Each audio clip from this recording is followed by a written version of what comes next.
What's good, Plum Borough? I'm Drew Bartow. I'm Mike Devine. And together we are Sour Plums. We aim to entertain and educate more than 3 Plum residents by debating some of the trending topics in the borough, from school board and council happenings to business openings, conspiracy theories, and everything in between. Welcome to episode number 2, and thank you for joining us again. So many of you listened that we've officially gone Plum Platinum. In all seriousness, the response was overwhelming, and the reviews are in. That's right. They are in, and things have been sounding pretty positive from what I'm hearing.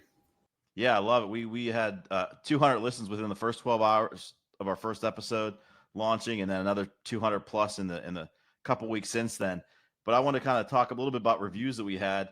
I have one here from a friend of mine that I didn't even know was listening to the podcast. He said, "You guys killed it. You had great chemistry, very enjoyable to listen to. It's refreshing to see two sides come together. So sick of all the hate. Thanks for doing this." I had a similar one. Heard that same thing. We had good chemistry. Started off a little, I don't want to say rocky, but just started off a little slow. But by the end of the podcast, we were feeding off each other pretty well. Like I said, the good chemistry, the flow was really good. So, I think I was personally a little nervous the first few minutes of it, but once we started into it, started talking, it just started happening, and I had a lot of fun doing it.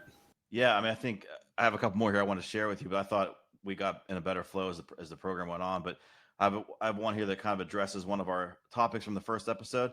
Loved the first episode. Listened while I drove home from work to the car wash. And then I also have another one that was really hit home to me because it was a kind of my choice. Great first show. Top tier choice of intro and outro music, which I agree with because I picked it. So happy to share that one. So thank you for the feedback. Honestly, Mike, I was just blown away by the number of people that reached out to me who I had no idea were even listening to the episode, to the podcast, and said, "Hey, you have a podcast now." I'm like, yeah, I do. So I apparently didn't share it with enough people like you did, Mike. So I think my goal was 50 people. If we had 50 people listen, I was going to be pretty happy. And I think we had that in the first couple hours. So it was pretty exciting. But I do have one question for you. Do we know which car wash they drove to? There are a few I do options. not know. I do not know which one they drove to. There's a lot of options. There are. Just on 286. So next time, let us know which one it was. Maybe we can give a little shout out. Absolutely. Speaking of shout outs, I'd like to, before we get really into the segments of the program, I'd like to give a couple of shout outs here to our producer. We have a producer. That's exciting after one episode. And B, we have some sponsors. So Mike, could you introduce our producer? Yeah. So after the first episode aired, I think it was probably, first couple hours of the morning on that Monday that it aired, I get a text, "Hey, do you guys need a producer?" Personally, I don't really do anything except sit here and talk to you, but I was like, yeah, I'm sure Drew could use some help. So Alan, if you want to jump on, introduce yourself, say hi. We appreciate everything that you haven't done yet, but you're going to do. Thanks for having me. I appreciate you guys giving me a shot. I like what you guys are doing already. I wanted to jump in and help wherever I could. So I'm thrilled. I'm thrilled to connect, and I'm thrilled to hear some more of your experiences. Well, thank you, Alan. I appreciate you stepping forward to do this for us, and it helps us out a lot. And we also have 2 sponsors. Tresco Concrete, the best concrete products on the market. Ready-mix concrete delivered to your door, guaranteed to get hard or your money back. And as always, their concrete is all natural, no supplements, and always 100% Viagra-free. Continental Cone Barbershop, a traditional barbershop servicing the area since 1973. Up to date on all the new styles and cuts. Call 412-795-7555 and mention Sour Plums for $5 off any service. Yeah, so Tresco Concrete, I think they're a staple in Plum. They have been forever. I know when I was, a young lad, long time ago, Tresco was there on the corner of, the names escape me now, Old Leechburg and Unity Trestle Road. The building's there, Tresco Concrete. So he approached me. He's like, "Hey, I listened to the first episode. You guys did a good job." And I just jokingly said, "Hey, we need a sponsor." And out came the wallet, and here it is. So it was pretty exciting. And then the other one is Continental Cone. Was in a golf outing a few years ago, and I won one of the skill prizes, which is not any indication of how good of a golfer I am because it was pure luck. It was closest to the pin on a par 3. But what I won was a free haircut at Continental Cone. I think that was like 3 years ago, something like that. And I have not gone anywhere since. Justin's an awesome guy. We started talking. He listened to the podcast.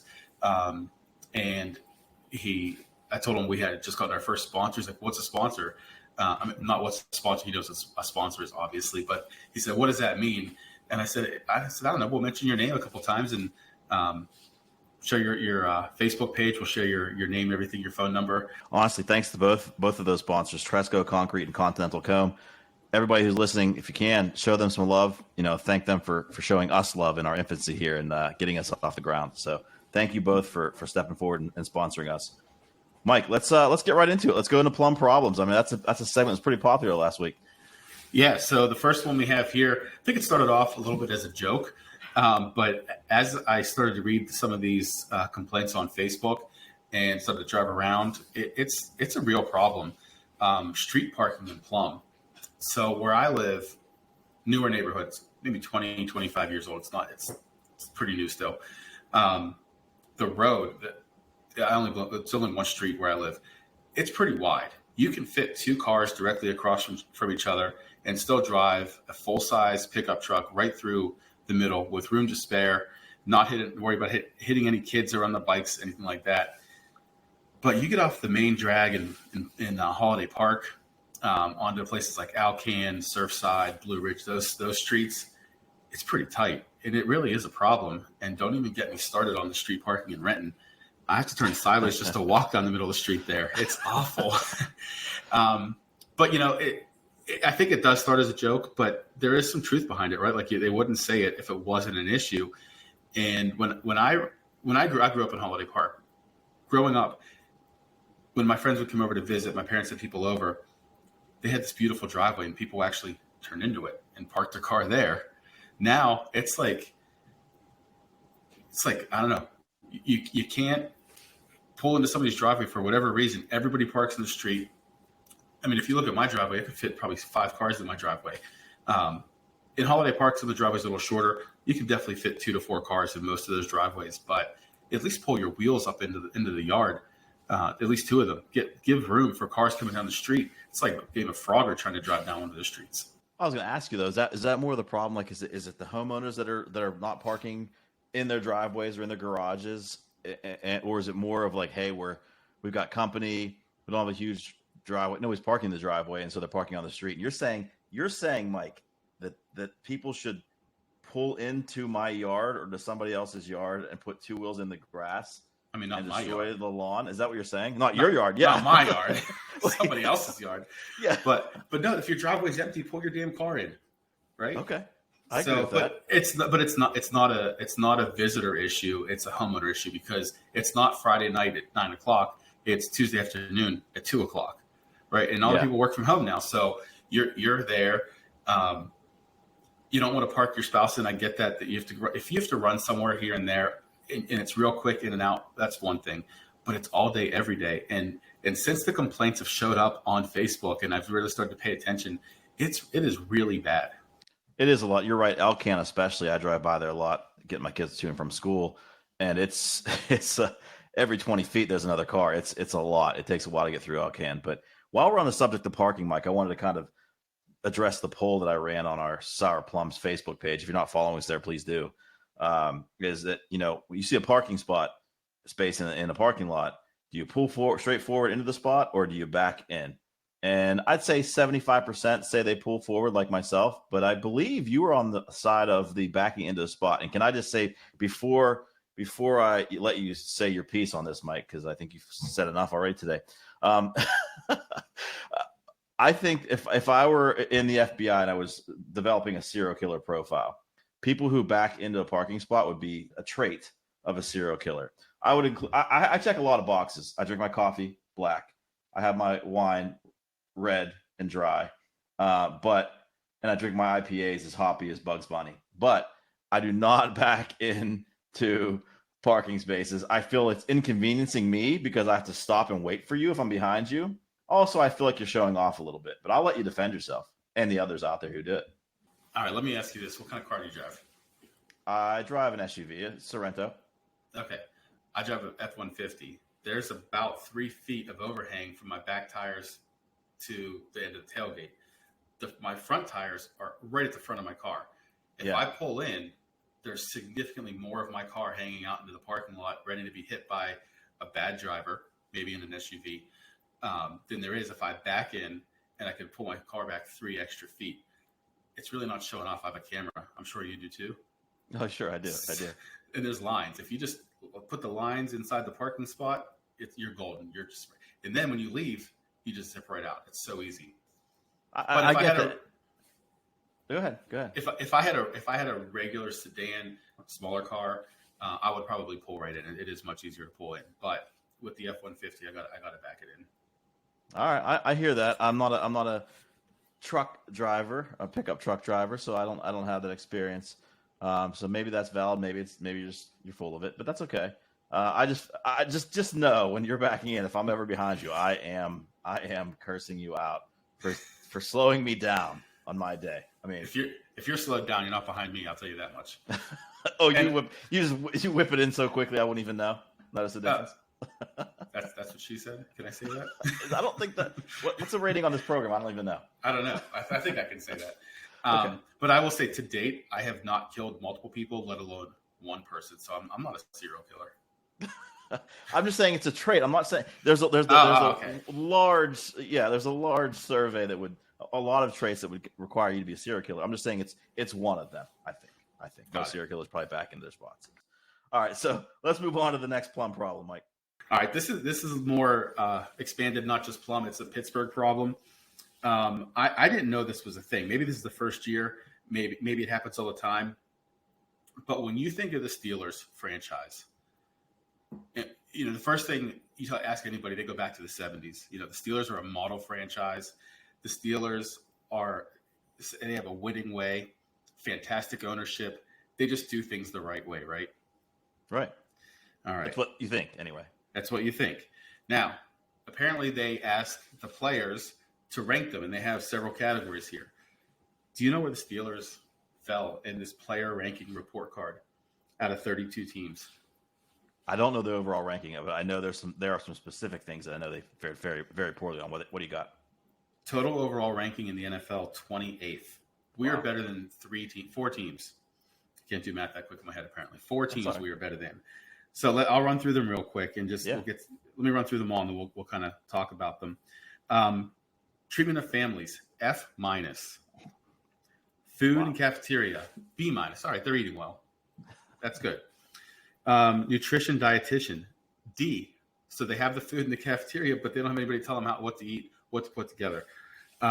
Locker room, F.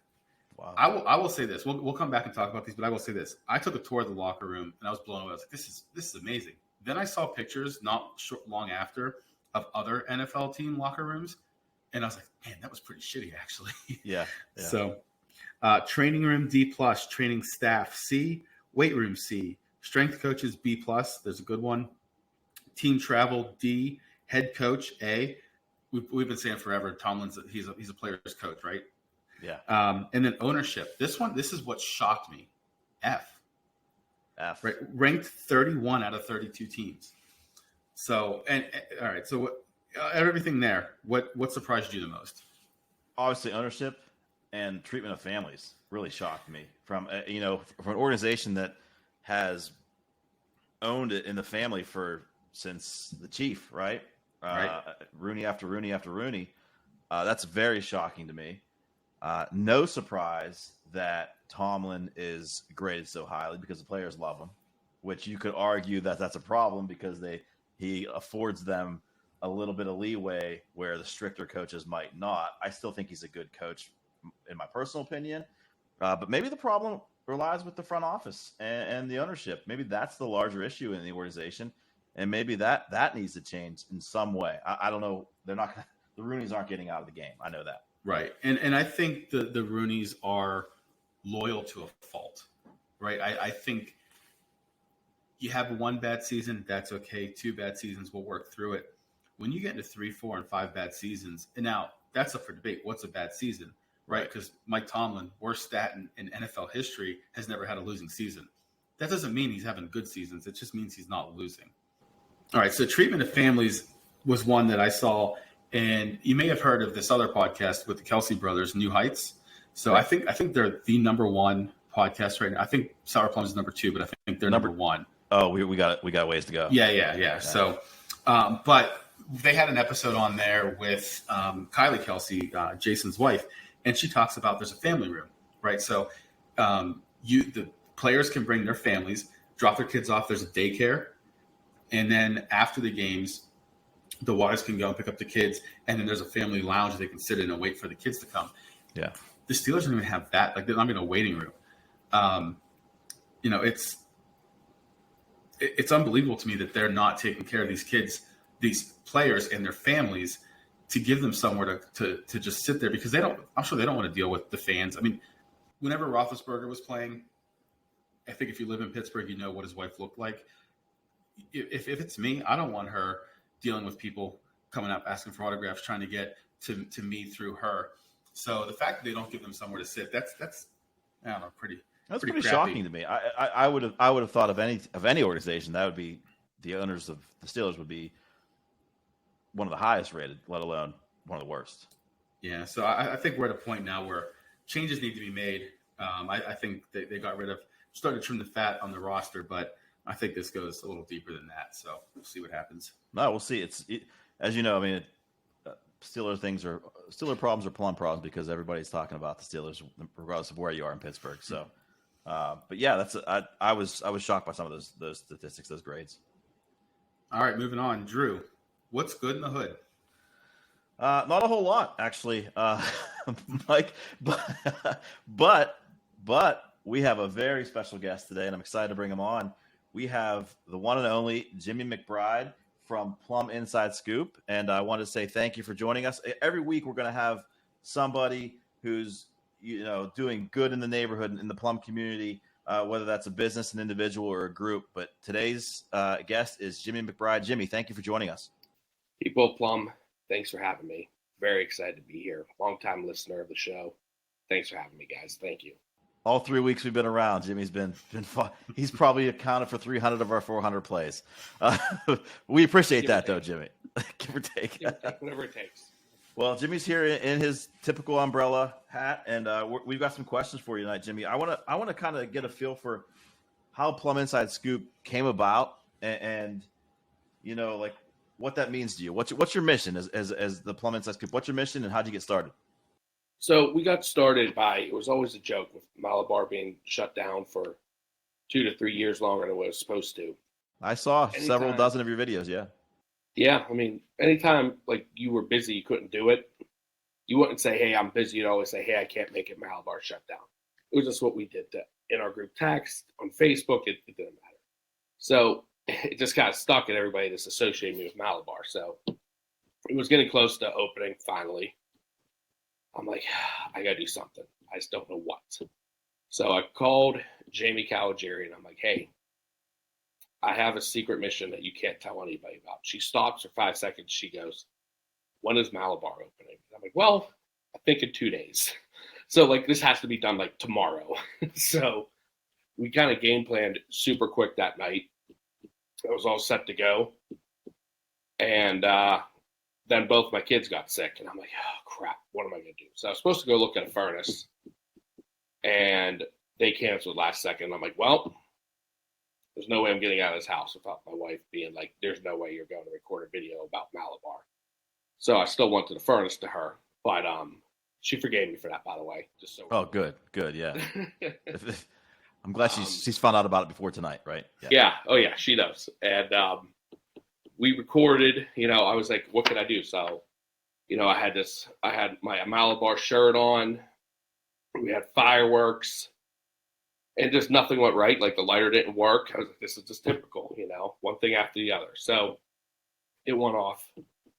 And Malabar, I was just like, all right, one and done. Then King shut down. Everyone's like, you got to go. We need the Malabar guy back. So my name changed from, what if it rains to Malabar guy. It just kept spiraling. So we did that. We had fun. And we just decided, we're going to keep rolling with it. And then, people started saying, hey, you should do a Christmas video about Christmas lights and, shine that on different residents. And we have a lot of fun with those videos for what they are. We really enjoy it. But those videos have actually turned into, with the holiday lights, they have a pretty big following. and Yeah. people like take it pretty seriously. Like when the people that won were really excited about winning, people who lost by a couple votes were fairly upset about losing. But I mean, there's a lot of votes that happen with that, and a lot of submissions of people who actually want you to come out and check out their lights and decorations. What's probably people don't realize is like scouting all those lights. That's like a 3-hour adventure for like Jamie, my wife, and we take my Nicole's kids with us, and it's an adventure. And then recording, that's a whole nother 2-3 hour adventure on itself. But we look forward to it. It's a lot of work, and it's fun to be out and meet Plum residents. I think that's what I enjoy the most about it, Jimmy, is that you're out there in the community, you're scouting these lights, you're creating a contest, you're creating a buzz for these. I've followed these for a couple of years now, and you did the Halloween decorations as well this past year, which was a lot of fun. I think that's why you're on this episode. I think you're doing something good for the community. You're creating a good buzz. Now, is there any negativity? Is there any people that are upset that you didn't pick them, or maybe you didn't include them in the final vote? It's Plum, so there's got to be some killjoys, right? There was like, especially I think it was the Christmas one. We had people saying, "Why wasn't this house nominated?" And Christmas was crazy for us. We're like, we need videos or pictures of these houses. If we don't, we can't include them. And there's people like, well, why wasn't this house nominated? It's like, I never knew about it. So, Plum's pretty damn big, and unless somebody submits it to you, you can't cover every street. It's not feasible for your crew size, right? Yeah. So I mean, you're always gonna get that, but I mean, it's fun. The Halloween is kind of when I realized like how it's grown so much, because 4 out of those 5 people that we went to interview for like the finalists knew we were coming. Like they were super excited to have us. They're like, hey, why don't you guys come in? And we're like, no, we're trying to bang this all out as quick as we can. Like we're trying to keep it under 3 hours. Of course, it was like 4. But yeah, it's just people are like really excited and love hanging out and talking with us. So we have fun with it. That's for sure. Yeah, where do you get most of your ideas? 'Cause I saw your last video. I think you were at Squatch Brewing, not technically in Plum, but really, really damn close on the border there in Monroeville.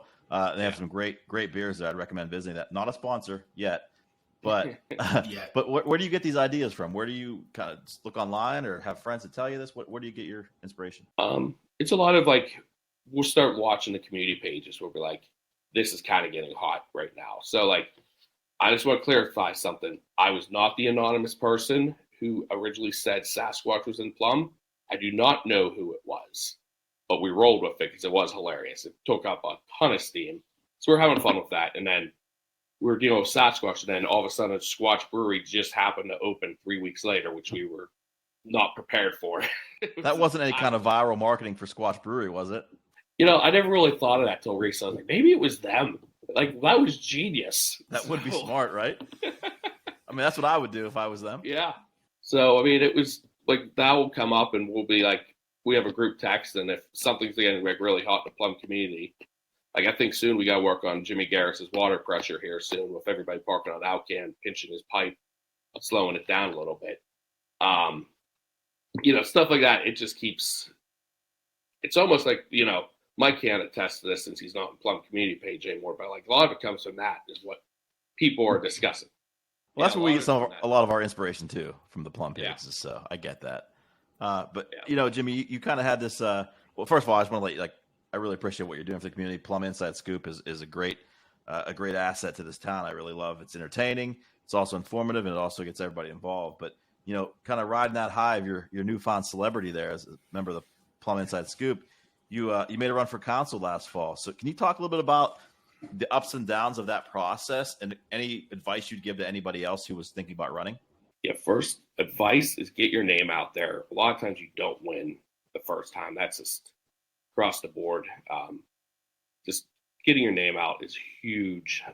Door knocking's big. I didn't get to do as much as I wanted to this year, but I am planning on running for something in coming election. So we'll see how that goes. But what's that something? Can you break it on this episode? I cannot break it yet.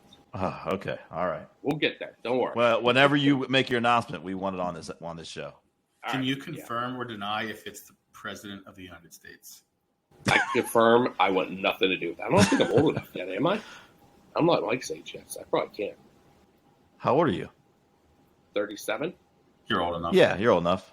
Yeah, 35. I mean, Yeah. is it 35? You missed that part of civics class.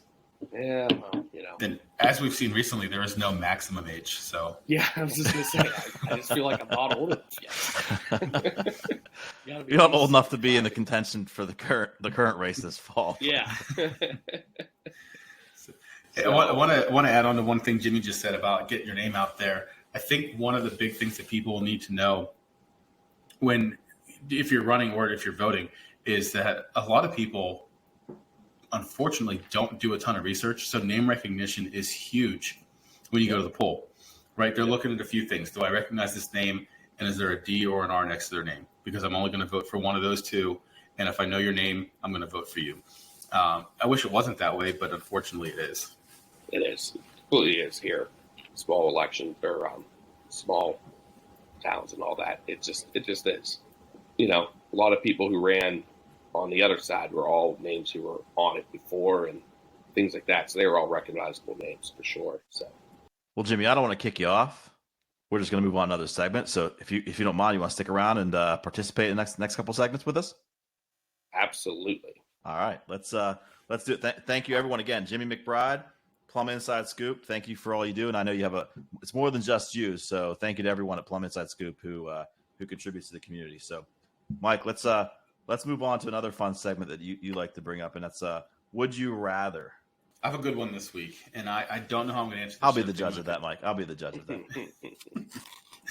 So, would you rather go to prison for 5 years or be in a coma for 10? Both are long terms, but I want to go with coma for 10 years, and here's my logic behind that. Is that coma for 10 years, I'm convinced that I will wake up from that coma and I will continue in society. I'm not lasting 5 years in prison. My body's too small, my mouth is too big. Those things don't jive. I'm not gonna make it.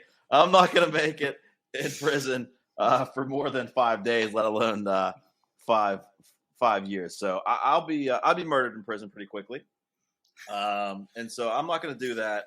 I will say that the coma for 10 years is really intriguing to me because that's 10 years. I don't have to listen to a bunch of people that I really don't want to listen to at all for 10 seconds. And I think if I can go get 10 years, maybe some of those people will no longer have a voice. And also, I think the world in 10 years, maybe there's some self-correction there that I can avoid the difficult process and the difficult period of that. And 10 years from now, I'll be like, oh, it's peaceful again.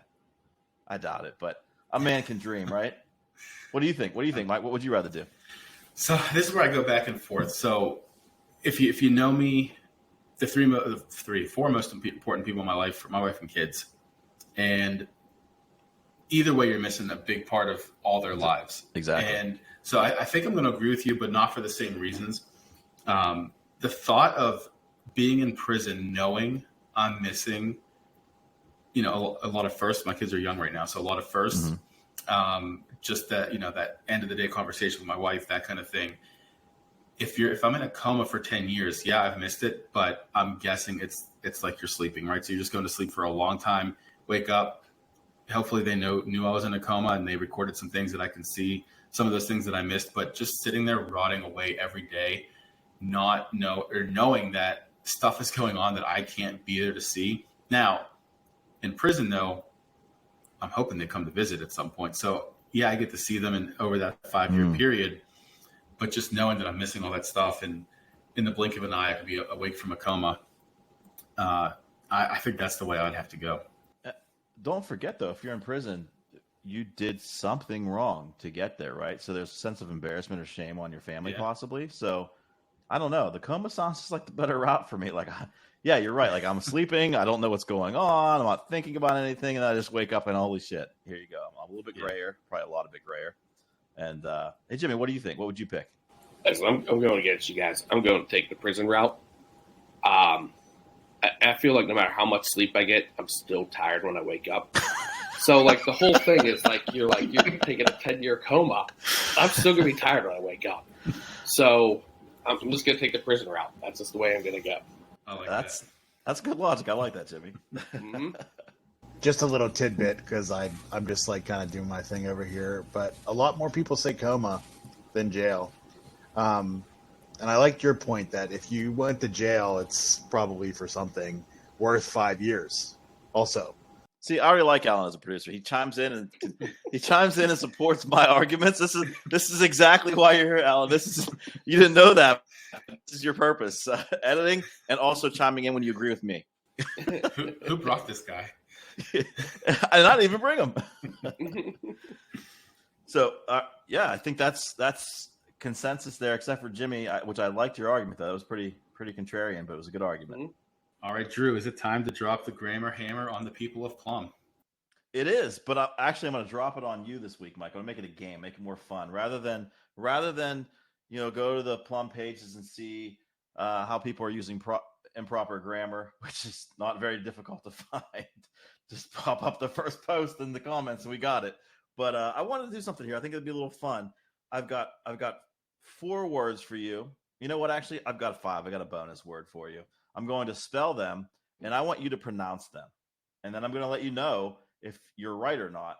And the good thing about that is, how do we know if you're right? Whatever I say, however I pronounce it is the correct way. So we'll find out if you pronounce it like me. Jimmy, same thing. All right, I want to see how you pronounce it. Obviously, if Alan agrees with you too. Yeah, if Alan agrees with me, chime in now. Otherwise, just stay offline. I have a feeling I might. Are these long words? Because I'm gonna have to write them down while you're spelling. I think the fourth one's a long one. The rest aren't very long. All right, but you should probably have paper. Okay. ESCAPE. Pronounce that word. Escape. Okay, Jimmy. Escape or escape A. Say that again. Escape or escape A. All right, I'm proud of both of you there. I thought we were going to get an escape in there. I really did. I thought we were going to escape, or worse. Some people say scapegoat. Scapegoat. It's just a complete wrong thing. That drives me absolutely nuts. That's how I'll go to prison for 5 years. I'll murder someone who says a scapegoat. The correct usage is scapegoat, everyone listening at home. So very good. 1 for 1. I'm very proud of you. This next one's fun. Not necessarily a difficult word, but it can be difficult to pronounce. Rural. See, I know how to say this, but I don't know if I can say it. Rural. I love it. I mean, that's pretty good. Rural. I think that's how much. I think rural. I think, but like most people, it's always people are like fumbling it. Rural. Like it's not easy to say, right? What do you say, Alan? I would say rural. That's fair. I like that. That's good. If the harder you try, the harder it gets. Alan's all right, I'm gonna give you guys like 1.5 out of 2. I think that's pretty. Jimmy, say it for me. Rural. Okay, that's very good. I'm impressed. That was pretty good. Sometimes, Jimmy, I'll be honest with you. Sometimes you come across like a Pittsburgher, like a deep Pittsburgher, like a city boy. Even though you grew up in Plum, right? You grew up in Plum. Yep. Sometimes you sound like you were both conceived and born in the upper deck of Three River Stadium, and Franco Harris delivered you. Like, yeah. Sometimes you got that Yinzer in you. You got that true, and I love it. Because I work in the city. That's probably where it all comes from. There you go. You're around that all day. Yeah. That makes sense. That would be the Immaculate Conception. Immaculate Conception. Oh, Alan's already, man, Alan is contributing. Woo! I love it. All right, third one. REALTOR. Realtor. Jen Mascaro. That's how you pronounce it. Yep. Mike, I feel like Mike's trying really hard right now. I want you to say it immediately because I just know somebody's saying realtor out there. I know it's not realtor, but maybe Jen Mascaro wants to be a sponsor. Who knows? Oh, whew. Say her name enough times. Say it 2 more times. I think it's automatic. She has to pay. It automatically is taken out for credit card. It's debited. All right, number 4. And Mike's gonna love this one. Write this down, Mike. CHARCUTERIE.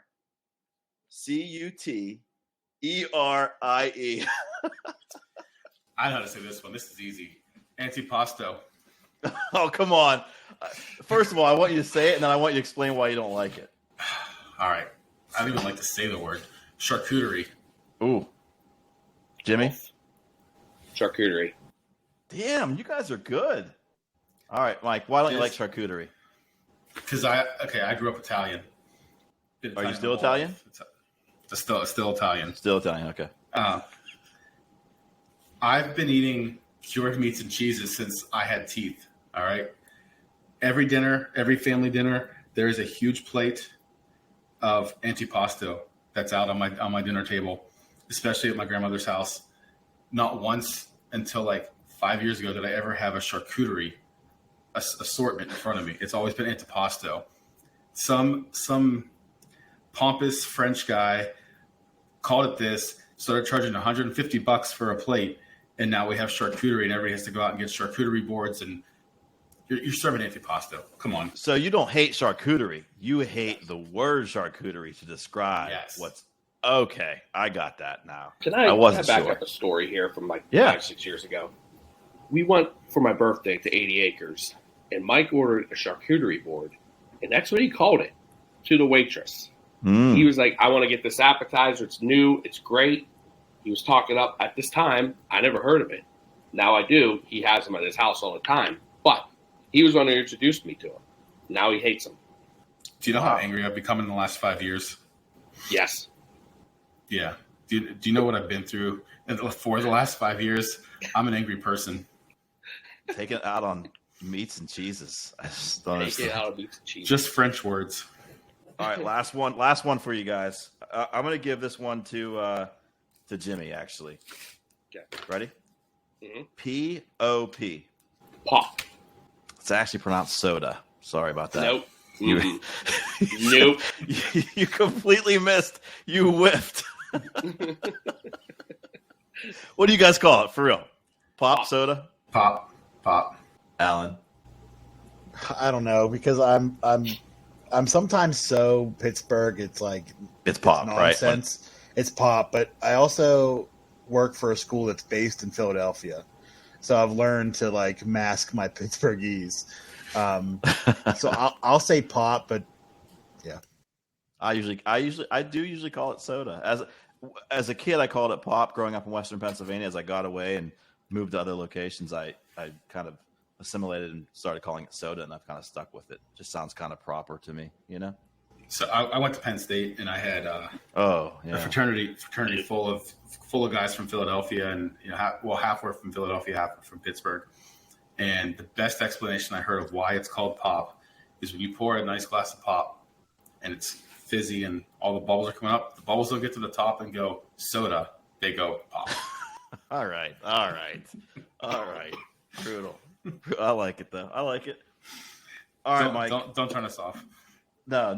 I mean, yeah. Don't do that. That was a good joke, Mike. I think that's a fun segment. You guys really. I'm gonna come up with harder words next time we do this. I'll probably take a week break on it and do something different. But I'm really proud of you guys for doing that. You really effed up the last one, but other than that, you were good. If you want somebody on here to really butcher these words, I love my wife to death, but get her on here. She will be a Grammar Hammer guest for sure. All right, Mike. This was my favorite segment last episode. Quite honestly, and I think we should get Jimmy involved in this too, and Alan. Obviously, if you agree with me, Alan, chime in. Blind rankings. What do you got for me, Mike? This is where Mike gives me like 4 or 5 things on a list, and I've got to like rank them 1 through 5, but I don't know what's coming next. So it makes it very difficult and fun. This segment was a big hit last episode. This is one of the things I heard a lot about. People enjoying kind of watching you fumble through putting Michael Jackson at 5 last time, but then they blind ranked them with us, and then we asked for people to kind of give us their real rankings afterwards. And it's hard to do blind. I want everybody to know that it is very difficult to do blind. You're going to find this out right now, Jimmy. I did it blind along with you, Drew, the first time live when I was listening to it, and we were exactly the same. So this is what I'm saying, Alan. This is it. This is synergy right here, baby. Alan, you already have the job. You don't have to kiss his butt anymore. Come on. Hey, if it works out, it's just happening. All right. So this one, I'm a little worried here because I've been pumping this one up to Drew because it was the one I actually had set for the first show. And it's not as exciting as I'm making it out to be, but if you've ever seen me in person, I love food. And I'm like Joey on Friends. One of my favorite foods is sandwiches. I love sandwiches. So we're going to blind rank these 5 sandwiches. We're going to start with the classic, number one. Well, the number one on the list. Peanut butter and jelly. I mean, you're ranking sandwiches. I've got to believe the remainder of the sandwiches have more substance to them than peanut butter and jelly. It's a good late night snack for me. But I'm going, oh, you might throw a real bad sandwich in there. I'm going to go with, that's not a bad sandwich. I'm going to go with 5. I think everything else is going to be better. What do you guys think? 4. You guys played it a little safe. This is way, like, that's one of my favorite sandwiches. Like, if you put a bunch of sandwiches in front of me, I'm going to town on peanut butter and jelly. And I could be probably like 5 in a row, especially Uncrustables. You put an Uncrustable in an air fryer, you will never have it another way. That's getting off the what a peanut butter jelly. Yeah, is. I'm thinking Deep raw fry peanut butter jelly. Yeah. Here. Like, come on white bread, maybe wheat if I'm feeling good about myself. There's no Homemade. rules here. There's no rules. Okay. Uncrustables are peanut butter and jelly. Put it in an air fryer. It's a life changer. All right. Number 2 is pulled pork sandwich. I'm going to sell that right at number 3. I like a pulled pork. Sometimes it's not as good as I'd like, depending on where I get it from, depending on the sauce that's used or the spices that are used. So I'll give it a nice 3 right in the middle. I'm going to go 2. You like a pulled pork, Jimmy? Pulled pork. I'm a big pulled pork fan. I'm gonna go 5. I'm gonna put pulled Wow. pork at the end. Whoa. I'm not a huge pork fan, so yeah. I'll say this: a good pulled pork sandwich is hard to beat, but you can make a really bad one too. Yeah. Like pizza's pizza, right? You can have bad pizza and it's still pretty damn good. You can have a bad pulled pork sandwich and it's bad. All right, next one. This is one of my favorites: French dip. I'm going 2. It's a close one. I got to believe there's one better than coming up, but that's 2 for me. I love French dip. There's something about dipping that harder bread into that au jus, if you will, and enjoying it. You guys wouldn't dip it into the au jus, would you? I don't think you would. I would not. I saw your reactions there. I don't. Is that a consensus? That's I unanimous. actually just had a bad sandwich of this 2 weeks ago, so I'm going 3. Okay. It was pretty dry. A little disappointed. I'm not going to name names, but The last French dip I had was at New Year's 2021, and I got sick. Don't know what's from the French dip. Don't know if it was something else. Memories. But I have nothing else to do but put it at 3. So I made this list before the last show, and I actually just had a French dip on Monday from Le Lula's, and I think it was the first time they made it, and it was fantastic. They made a really good one. So highly recommend. Not a sponsor, but highly recommend it. Shout out Lulu's. All right, next one. Classic grilled cheese. We're talking American cheese, white bread, toasted on both sides. Just classic regular grilled cheese sandwich. Not one of the fancy ones you get like at the yard. Like a regular grilled cheese sandwich. See, I like a classic grilled cheese, but I in my mind, I'm trying to guess what that last sandwich is because there's 1 or 2 sandwiches that are clearly going to be a number 1 for me, and they would easily be one. I'd be happy with it. I cannot put a classic simple grilled cheese at 1, so I'm stuck with 4. I'm in the same boat as Drew. I'm going 5 because that's what I got left, and I got feel the last one's going to be a number 1. Has to be. By process of elimination, Jimmy, it's going to be number 1 for you. Exactly. Number 1, yeah. My grilled cheese, number 1. Okay, come on, Mike, don't let me down here. I dare you to say Reuben. Reuben was on the list. I took it off. Oh, But number 1, or the last one, a BLT. oh okay. Ugh. Perfect one. That's I'm so content with my list. I think this list ended up being perfect for me. It is exactly the order I would have done it, not blindly. I love a BLT. Love a BLT. I have so much to say to this. BLT is not even a real sandwich. Bacon is it's like a an ornament meat. It's not a sandwich meat. An ornament meat? Yeah, it's an extra. You don't have a bacon sandwich. You put bacon on your sandwich. It's an ornament if you put 3 slices on it. If you put 7 or 8 slices on it, it's a sandwich. No, that's bad. So All right, Jimmy, Jimmy you're at 1 too, but how do you feel about your number 1 ranking there? I would have rather have the pulled pork up there, but we'll be all right. I like a BLT, and I didn't like a BLT like 2 years ago. So just the tomato, the lettuce, and then the salty bacon. You don't need a lot. 2-3 slices. It's a lunch sandwich. It's an hors d'oeuvre. It was an hors d'oeuvre in the Divine household growing up, along with the charcuterie that was not called that. On the charcuterie board. We need to come up with a fancy name for BLTs. Trash. I've actually never even had a BLT because I am that much. So how could you even say that then? Bacon, lettuce, tomato, mayo, a little bit of pepper, call it a day. If I'm hungry, I want a real sandwich. I'm not going to have a BLT. Like an Uncrustable in the air fryer? That is a delicacy. It's fantastic. You haven't even tried that, and you don't know. I haven't. Probably won't. You will. You just won't tell us. Make me one. All right, I will make you one. We have a freezer full of I'll make you a BLT. I won't eat it. All right, Mike. That was the blind rankings. How do you feel we did? You weren't very happy with my BLT at 1. I know that. Two BLTs at 1 and 1 at 2. I think the BLT is very high. Jimmy, I think you put the grilled cheese too low. I think a classic grilled cheese it's a classic. It's right there in the word, classic grilled cheese. That should be number 1. PB&J and grilled cheese are my 1 and 2 interchangeable. Pulled pork. I would probably put pulled pork at 4 just because of what I said earlier. Like you could hit or miss, could get a really good one or a really bad one. But a French dip's a really good sandwich. It's a nice crispy sandwich that you can kind of sog down. Is that a word? Sog down. Get it soggy with the dip. Probably not, but it sounded good. Yeah, I'm getting hungry now. We should move on. All right. Well, I think. Do we have any voicemails this week, Mike? What I'm learning is people like to wait until the absolute last day to send us voicemails, and then we get like 9 of them. Oh, jeez.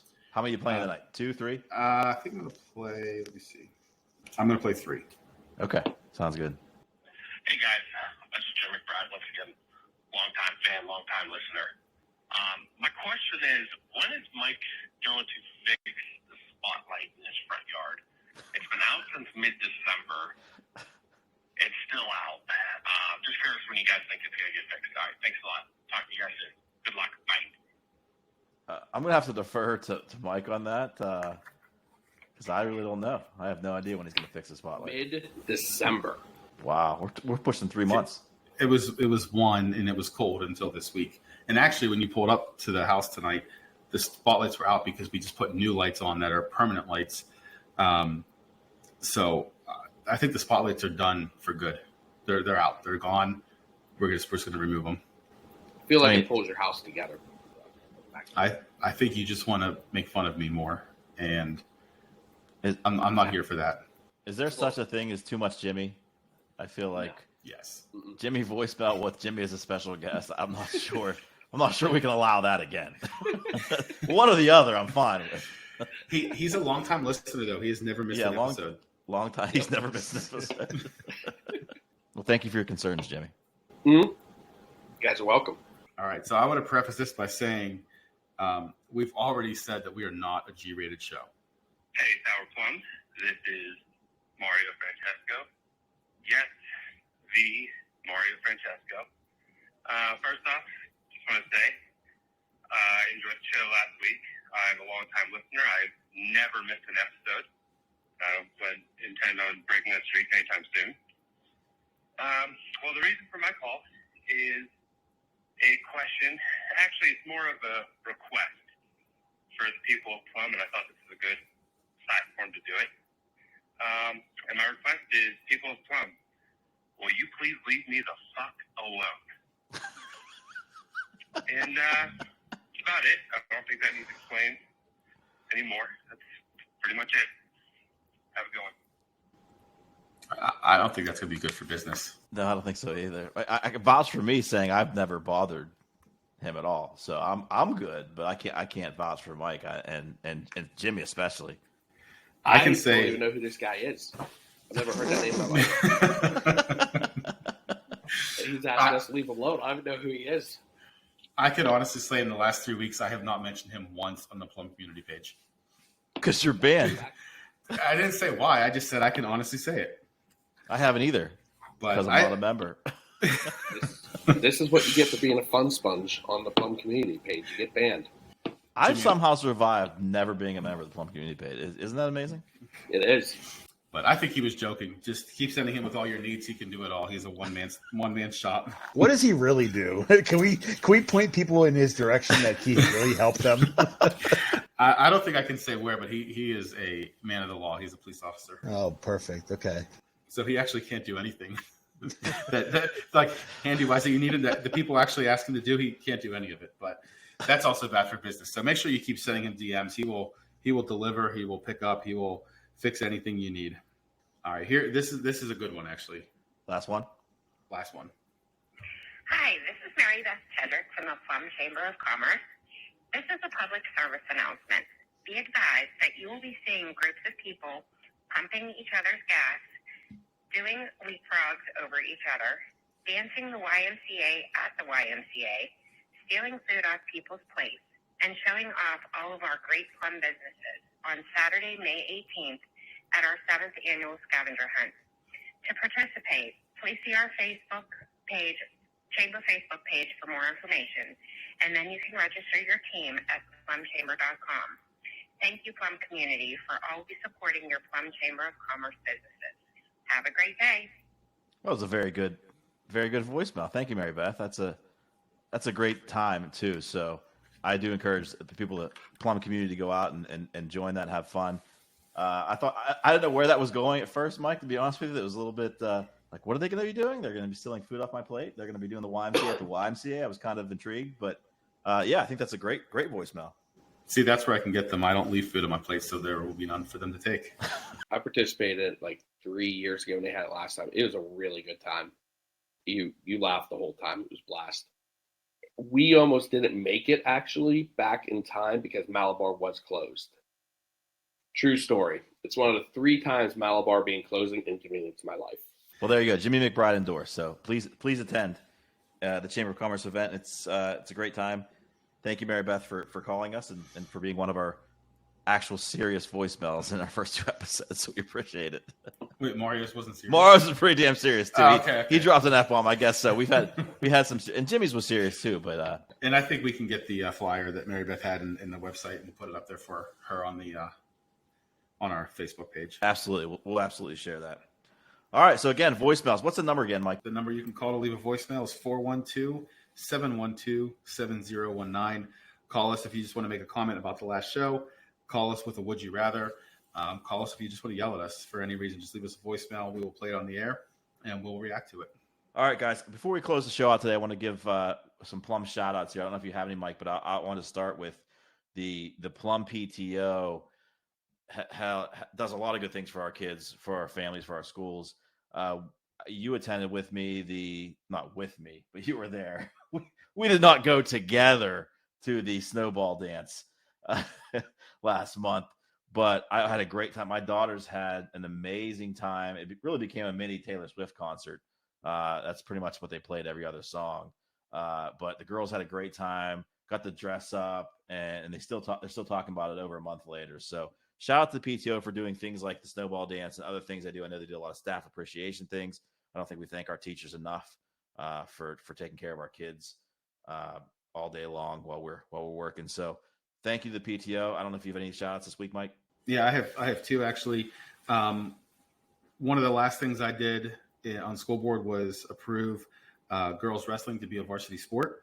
And Plum just had their first Whippeal championship in girls wrestling.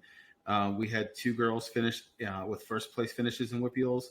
And then we had a 6th and a 7th place finish as well. So awesome job, girls. 1 year in existence and already bringing home a Whippeal championship. That's awesome. Wow. And then this congratulations. This next one is not specific to Plum, but I think it's a very important one, and I want to get this out there. Caitlin Clark becomes the highest scorer in NCAA history. That's men and women. She broke the women's record a couple weeks ago, and then she passed Pistol Pete Maravich as the all-time leading scorer with 3,668 points, and her record-breaking point was hit from the foul line, which coincidentally is where her first point was made as well in her NCAA career. And I think she is an awesome girl to watch right now. And having two girls who play not, sports in general, but who are both avid basketball players, couldn't ask for a better role model. We have a lot of fun watching her, but I just think she's doing awesome things for women in sports in general.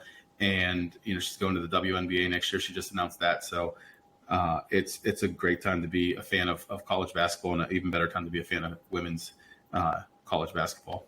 I don't think women's college basketball has ever been so popular. I think over the last few weeks, the ratings have actually been better than for the men's game. So that's incredible. Kudos to them. Kudos to Caitlin Clark.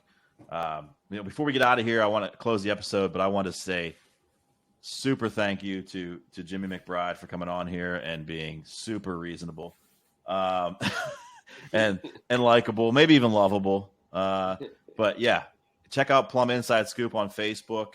They're doing great things in the community, and I'm sure Jimmy would guide you in the right direction if you decide to run for council. We kind of give you the pros and cons of that. So thank you, Jimmy, for joining us tonight. Hey, thanks, guys. I appreciate you having me on. It was a great time. Yeah, and thank you to my favorite producer, Alan, for agreeing with me most of the episode. I'm glad you're here. I'm glad you stepped up to do that, and we really appreciate you being here for us. Yeah, thanks again for having me. All right, Drew, you know what we're getting really bad at in 2 episodes in? What's that? Talking about what we had to drink. Oh, yeah. What did you have to drink tonight? I don't know. Jimmy, what did I have to drink? He poured it. He poured it. Yeah, he did. It is Tricentennial 30th Anniversary IPA from Erie Brewery. Okay, and I'm having, because it's been a late night, we had some technical difficulties early in the episode, and now we're I want another drink. I'm on a raspberry framboise, so it's been good to me. So yeah, just because you're listening to this episode at 9:00 in the morning doesn't mean we didn't record it at 11:45 at night. It is 12:42 currently. Is it really? I have to be up at 4:30, but for the people of Plum, I am here drinking a nice sea light and doing this podcast with you guys. All right, guys, thank you. Thank you for listening to Sour Plums. Like this episode and subscribe to our channel on SoundCloud, Spotify, or YouTube. We'll be coming to more platforms soon, including Apple Podcasts. Share if you care. I'm Drew Bartow. I'm Mike Devine. And we're out.